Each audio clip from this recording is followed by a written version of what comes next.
Conozco la razón por la cual nunca volvimos a la luna. La profesión de mi abuelo probablemente fue la razón por la que estaba obsesionado con el espacio, los astronautas, los aviones y los pilotos.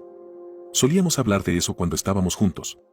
Era un oficial muy hábil y de alto rango en el ejército y conocía a algunas personas, incluso a un par de astronautas muy conocidos. Cuando una vez le pregunté si conocía a alguien que fuera a la luna, simplemente respondió: "Nunca me hables de la luna, muchacho. Es un lugar oscuro y malvado". Murió en 2004 por causas naturales. Hace unos 2 meses decidimos renovar la antigua casa de mis abuelos. Mientras limpiaba el ático, encontré una vieja caja metálica. En la caja había varias cosas que supuse que pertenecían a mi abuelo. Había una medalla militar, una pila de papeles y una foto antigua de mi abuelo y otros 2 hombres que no reconocí. Mi abuelo aparentaba tener alrededor de 40, así que asumo que la foto fue tomada en los años 70. Todos vestían trajes espaciales y la escena era un telón de fondo típico utilizado por la NASA, pero faltaba el logotipo.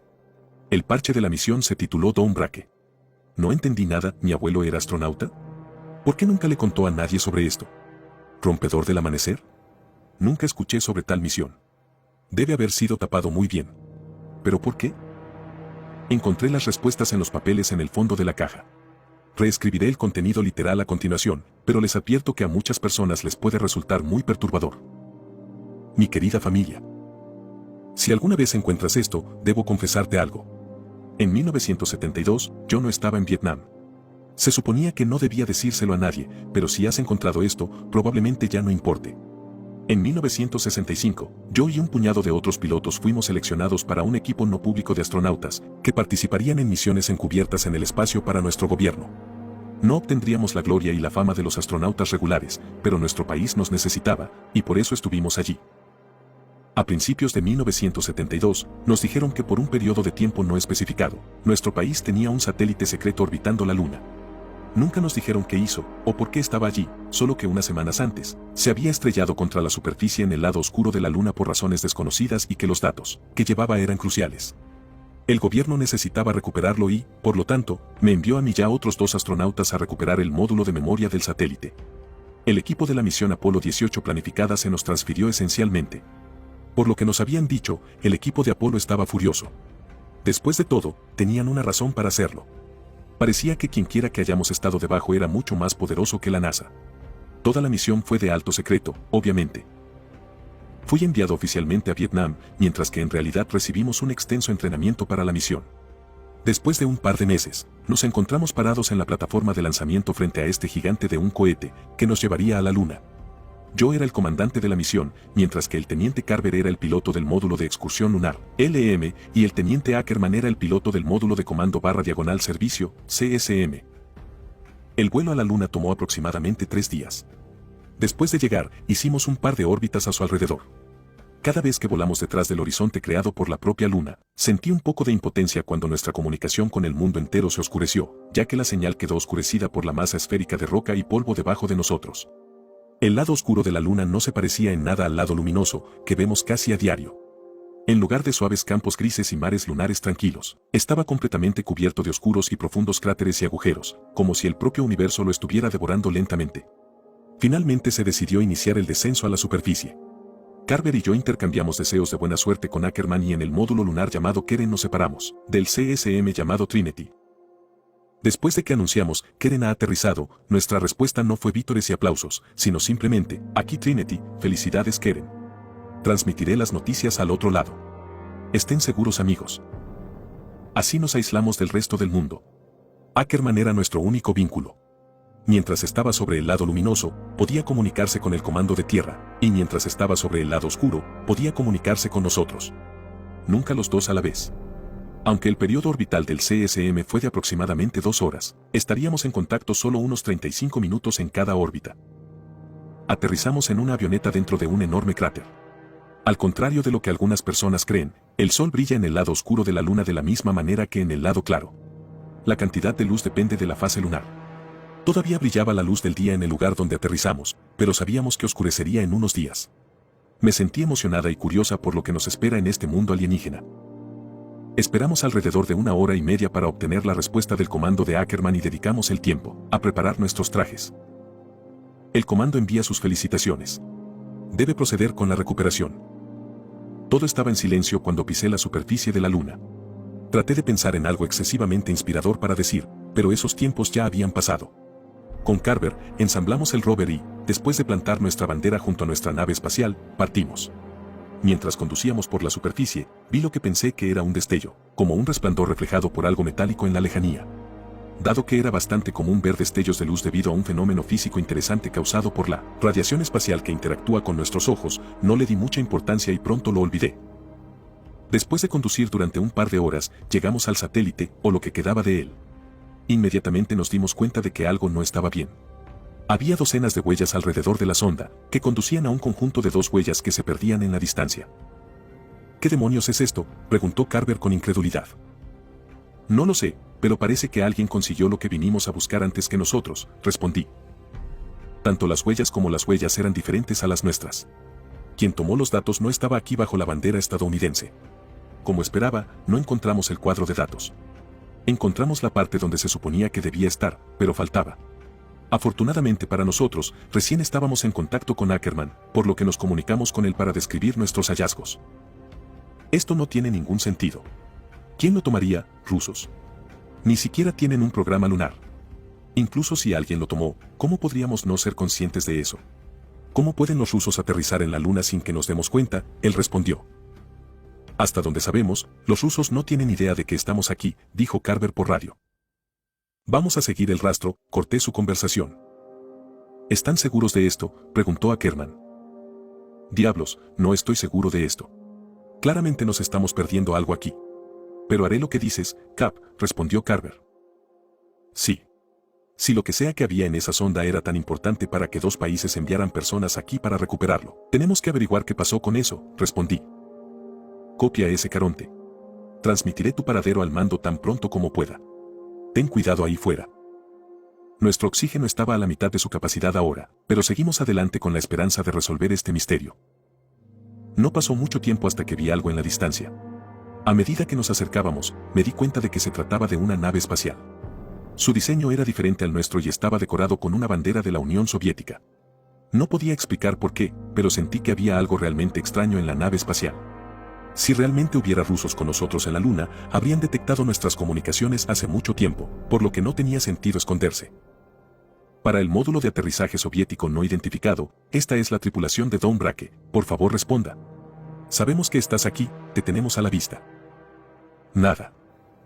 Intentamos contactarlos varias veces tanto en ruso como en inglés, pero siempre recibimos solo silencio como respuesta. Nos acercamos y me di cuenta de por qué la nave espacial me parecía extraña antes. Parecía que había estado allí por un tiempo. No vimos mucho del interior a través de las pequeñas ventanas que habían sido cubiertas con algo del interior. Nuestro aire se está agotando y no me gusta este medor. Realmente deberíamos regresar ahora, dijo Carver con clara inquietud en su voz. Lo sé, pero tenemos que averiguar qué está pasando aquí. Tomó algún tiempo hasta que descubrimos una manera de abrir la esclusa de aire. No había nadie en casa. El interior era un desastre. El interior estaba salpicado de líquido marrón rojizo, presumiblemente contenido de uno de los muchos paquetes de comida abiertos que yacían en el suelo. ¿O era? No. Rápidamente saqué ese pensamiento de mi cabeza. Era una embarcación biplaza. Había una pequeña cantidad de suministros y muestras sobrantes, pero no había señales de la caja negra del satélite. Había un traje espacial colgado en la pared cerca de la esclusa de aire. 2 ocupantes y un traje espacial al que claramente le falta una etiqueta con el nombre. Ambos nos dimos cuenta rápidamente de que el otro todavía debía estar en alguna parte, junto con su ocupante. En este punto, teníamos muy poco oxígeno, así que nos apresuramos a regresar a nuestra nave espacial. Cuando llegamos a Caronte con los últimos restos de oxígeno en nuestros trajes, me di cuenta de algo. Dime, Carver, ¿fui solo yo o no pasamos los restos en nuestro camino de regreso? Yo pregunté. Mierda. Ni siquiera lo menciones. No estaba allí, así es. Compartimos nuestro intrigante descubrimiento con Ackerman más tarde, y él estaba tan sorprendido como el mando cuando les informó a ellos a su vez. Esa noche hice guardia durante las primeras 4 horas. No era realmente una noche, ya que el sol todavía brillaba, pero por el bien de la hora, nos referimos a la hora en que dormimos como noche. Cuando finalmente llegó mi turno de dormir, soñé que seguía el destello que vi el día anterior. Caminé y caminé, hasta que encontré el mismo traje espacial de la nave rusa tirado allí, en el polvo. Las extremidades estaban torcidas y contorsionadas de manera espantosa, pero estaba claro que alguien o algo estaba dentro de ese traje.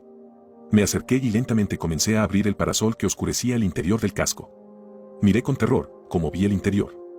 Era mi cara, cubierta de sangre marrón rojiza. En lugar de ojos, solo había 2 agujeros abiertos. Al día siguiente empezamos a captar algo en un canal no utilizado de nuestra radio. Era una débil señal procedente de algún lugar del cráter. Intentamos conectarlo a los parlantes, pero no tenía ningún sentido. Era solo un sonido repetitivo que se asemejaba a una persona que vocalizaba el sonido de una sola letra o vocal, pero se extendía a unos 3 segundos, seguido de una pausa igualmente larga. Estaba muy distorsionado y claramente no era un bucle, ya que cada sonido era ligeramente diferente al anterior. Comimos y una vez más nos preparamos para el paseo lunar. Estaba más oscuro que el otro día. El sol seguía brillando, pero se deslizaba constantemente bajo el horizonte. Seguimos la fuente de la señal durante aproximadamente 1 hora cuando encontramos algo tirado en el polvo, frente a nosotros. Me tensé cuando miré más de cerca y descubrí lo que era. Era un traje espacial. El mismo que el del módulo de aterrizaje ruso. Bueno, parece que encontramos a nuestro amigo desaparecido, dijo Carver con incredulidad. No dije nada. Simplemente salté del rover y me acerqué lenta y silenciosamente al traje. ¿Qué estás haciendo, Mellor?, continuó Carver. Justo cuando estaba a punto de abrir el parasol con mis manos temblorosas, el traje cobró vida y agarró mi mano. Con el sonido viajando a través de nuestros trajes, escuché un débil pomojite, que significa ayuda en ruso. Lo llevamos a nuestro módulo de aterrizaje. El parche en su traje reveló su identidad como Tarkov. Estaba en shock hipóxico. No sé cuánto tiempo ni por qué estuvo tirado allí, pero tuvo suerte de estar vivo. Durante el siguiente par de horas, cayó dentro y fuera de la conciencia. Finalmente se despertó. Nuestro ruso era malo, pero afortunadamente, hablaba suficiente inglés para que nos entendiéramos. No recordaba por qué estaba allí, qué le había pasado a él y a su tripulación o cuál era su misión. Cuando miré por la ventana, me di cuenta de que nuestra bandera había desaparecido. No había huellas, parecía como si simplemente hubiera desaparecido. En este punto cada uno de nosotros estaba realmente preocupado y pedimos terminar la misión. El comando se negó, explicando que la recuperación de los datos del satélite era de suma importancia. Volví a tener la misma pesadilla del día anterior. Me desperté aterrorizado y empapado en sudor. Vi a Tarkov de pie junto a la ventana y mirando hacia afuera. Luego se acercó a Carver y se quedó allí, mirándolo mientras dormía durante 1 o 2 minutos. En silencio, le pregunté, Tarkov, ¿qué estás haciendo? Pero solo murmuró algo como, ellos, o, cuando, y se acostó. No dormí durante el resto de la noche y lo vigilé, pero no sucedió nada interesante. Al día siguiente encontramos una foto o un mapa del cráter en el que estábamos en un bolsillo del traje de Tarkov. Había un punto a unas pocas millas de donde estábamos que estaba marcado con una cruz. Tarkov no sabía que había allí, pero pronto me di cuenta de que estaba justo en la dirección donde vi el destello el primer día. Tuvimos que comprobarlo. Más tarde, Carver y yo despegamos y nos dirigimos hacia este objetivo misterioso mientras Tarkov permanecía en el Caronte. En realidad, nuestro rover tenía suficiente potencia para llevarnos a los 3, pero insistí en que no era así y que debería quedarse atrás. No confío en este tipo, le dije a Carver después de estar seguro de que Tarkov estaba fuera del alcance de nuestra radio de corto alcance. Aterrizamos en la luna. No encontramos la caja y de repente la sonda desaparece. Luego encontramos a un supuesto ruso muerto que no recuerda cuándo fue la última vez que cagó. Y ahora, nos dirigimos hacia un lugar discreto que estaba marcado en su mapa del que no sabe nada. Apuesto a que no confío en él. Demonios, no confío en un solo paso que doy en esa dirección. Respondió. ¿Qué vamos a hacer con él?, preguntó más tarde. Todavía no lo sé. Pero no podemos llevarlo con nosotros. Ni el LM ni el CSM están diseñados para un pasajero adicional. ¿Lo sabes?, le respondí. Y me temo que él también lo sabe. Respondió Carver. El sol se ponía. Después de conducir por un rato, llegamos a algo que todavía me desconcierta. Allí mismo, frente a nosotros, había algo que solo puedo describir como una pirámide de 3 lados. Tenía unos 10 pies de altura y su superficie era completamente lisa y negra como la noche. ¿Qué demonios es esto?, preguntó Carver con un escalofrío en su voz. Caminamos alrededor y tomamos fotos. ¿Qué carajo? De repente escuché a través de mi radio. Me di la vuelta y vi a Carver congelado en su lugar, mirando algo. Allí, en la luz tenue que quedaba, había un traje espacial a unos 20 pies de nosotros. Reconocí el parche con el nombre que faltaba y me di cuenta de que era el traje de la nave espacial rusa. Estaba de pie, sobre sus pies. El parasol estaba abierto para revelar una vista que me aterroriza hasta el día de hoy. Estaba vacío. El traje estaba vacío. Pero estaba de pie. Volví a mis sentidos después de escuchar un crujido proveniente de mi radio. Tú no perteneces aquí. Habló en una voz baja, profunda y distorsionada. Entonces, de la nada, fui cegado por un intenso destello de luz. Cuando me recuperé, la cosa se había ido. ¿Tallista? ¿Estás bien? Yo pregunté. Se quedó en silencio al principio, y luego respondió. Hombre, que se joda la NASA, que se joda el ejército, que se joda el satélite, que se joda toda esta misión. Quiero salir de aquí, ya. Sin ningún debate, corrimos hacia el rover y regresamos a Caronte. Cuando volvimos, el sol ya se había ocultado en el horizonte y estaba casi completamente oscuro. La esclusa de aire estaba abierta y Tarkov estaba de pie frente al módulo con su traje. Maldita sea. Con las prisas, nos olvidamos por completo de él. Me acerqué a él y comencé. Escucha, Tarkov, hay algo que tú. Me detuve cuando noté que sostenía algo detrás de su espalda, pero ya era demasiado tarde. Se balanceó y me golpeó con una vara afilada. Me golpeé la cabeza con el interior de mi casco y, aturdido, caí al suelo. Cuando el zumbido en mis oídos cesó, lo vi a él Jack Carver peleando en el polvo. Me puse de pie y me lancé dentro de Tarkov, impulsándonos a ambos a una docena de pies de distancia. Antes de que pudiera ponerme de pie de nuevo, él ya estaba encima de mí. Forcejeamos y justo cuando agarraba la palanca que se usaba para soltar mi casco, le golpeé la cabeza con una piedra afilada. Su visor se resquebrajó y mientras el aire escapaba lentamente de su traje, me levanté y agarré la barra. Ya estaba manchado de sangre. Se abalanzó sobre mí, pero lo apuñalé en el pecho. Luego cayó sobre mí y cuando nuestros cascos se tocaron, habló mientras lo último que le quedaba de aire salía de sus pulmones. Él no es tu amigo. Sigue la voz. Me levanté y me acerqué a Carver. Vi que su traje estaba perforado en el muslo, y la sangre marrón rojiza estaba siendo succionada por el vacío sin aire que nos rodeaba. Cuando lo traje dentro del Caronte, me di cuenta de que nuestro botiquín de primeros auxilios no estaba. Sangraba mucho y logré frenarlo, pero tenía que tratarlo adecuadamente. Tenía miedo de que si despegábamos, se desangraría aún más rápido en gravedad cero. Había un botiquín en la cosa rusa, ¿no?, él dijo. Sí, respondí. Miller, tienes que ir a buscarlo. Mierda. No está tan lejos de aquí, ¿verdad?, dijo Carver. No, no es. ¿Estás seguro de que puedes aguantar hasta que regrese? Yo pregunté. Sí, solo vete. Así que fui. No me mueras, Carver. Es una orden. Dije antes de irme. Como dije, no pasó mucho tiempo hasta que llegué al módulo de aterrizaje ruso, pero me parecieron siglos. A lo largo de todo el viaje, esperé a que algo saliera de la oscuridad que me rodeaba. No me sorprendió cuando vi que el traje que antes estaba colgado en la pared ahora no estaba, pero aún así, sentí un escalofrío recorrer mi columna vertebral. Tomé su botiquín y regresé tan pronto como pude. Pero no podía dejar de pensar en las últimas palabras de Tarkov. Él no es tu amigo. Sigue la voz, seguí repitiendo dentro de mi cabeza. Luego cambié el canal de mi radio al que escuchamos el ruido incomprensible. Todavía estaba encendido. Me di cuenta de que era más fuerte en una dirección particular. Sigue la voz, me dije. ¿Era esta la voz a la que se refería Tarkov? ¿Quién no es mi amigo? ¿Tarkov? ¿Tallista? ¿El comandante de la misión en la Tierra? Tenía que averiguarlo.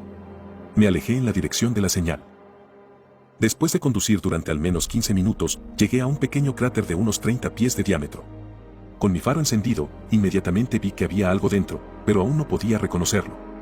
Pasé por el borde y entré en el cráter y encendí mi luz a máxima intensidad. Me quedé allí, paralizado con puro terror por lo que parecieron horas. Había un bloque rectangular del mismo material que la pirámide en el centro del cráter. Un cuerpo yacía encima de él. Sus extremidades estaban retorcidas de la manera más retorcida y espantosa posible. Le faltaban los ojos y en su lugar solo había 2 agujeros abiertos. Era Carver.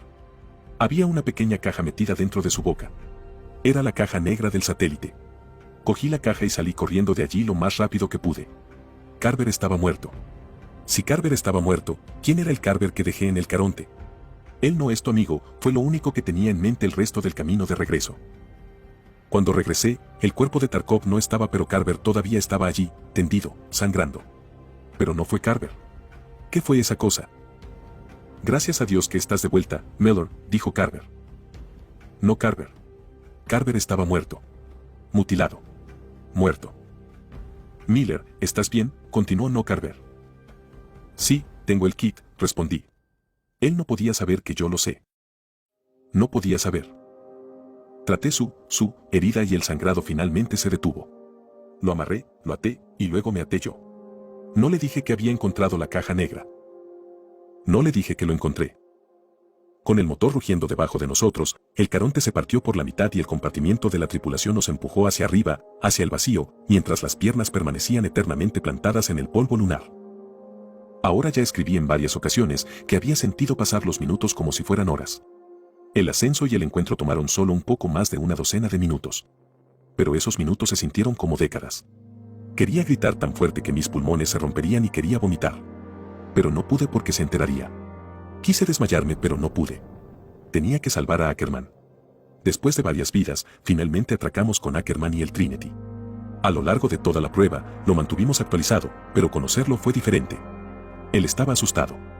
Pero me asusté aún más. No sabía que Carver no era Carver. Yo sabía.